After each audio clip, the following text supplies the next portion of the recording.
back at him, and at one time they looked at Captain McSorley and he goes, boy, that bends a lot. And the captain looks at him and says, yeah, it scares me too.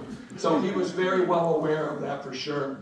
What were they hauling? Well, it turns out after World War II, most of our high-grade iron ore was pretty much depleted because of the big demand on the ore. As soon as our Soo locks opened, they realized that the quality of our ore was so incredible, especially out of the Minnesota ranges, that quite frankly, all of our steel, we surpassed Germany and Great Britain within a matter of years and became the world leader in creating steel, all going through the Soo locks. So the first ship that came through with ore was called the Columbia. That's actually tied to the Fitzgerald. Their name comes, the Columbia Transportation Company, which was the division that managed the Edmund Fitzgerald, got its name from the first ship to bring cargo through. The Columbia went through the Soo locks in 1855 with 60 tons. The Fitzgerald went through with 30,000 tons of iron ore. And this is what they would do when all that depletion was done. There was a professor in Minnesota that said, wait a minute, I can take some of that waste silica, I can crush it and I can run a magnet, and the magnetic ore will jump to the magnet and we'll roll it in bentonite clay and make pellets.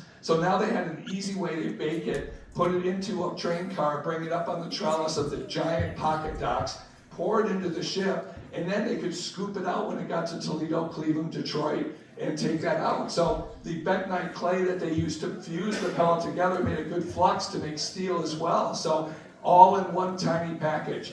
If you come from the Upper Peninsula and you walk the railroad tracks, you also realize that this is the best slingshot ammunition you can ever get as a young teenager growing up at the UP, and they're purple with these pellets everywhere. This is Edmund Fitzgerald and his signature right here.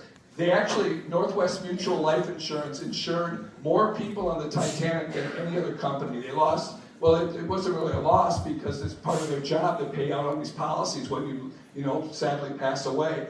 Almost $500,000 when Titanic went down. Several big business leaders from Minnesota were on board, and that's where they took a pretty big hit. It also had, in 1958, was the 6th largest insurer. And in order to pay out on these policies, you have to have investments. So Northwest Mutual would have real estate, railroads, barges, over 100 barges on the Mississippi River, 3 freighters on the Great Lakes, and they said, you know what, we heard about a new pelletizing plant. They invested in reserve mining that was going to build at Silver Bay, Minnesota.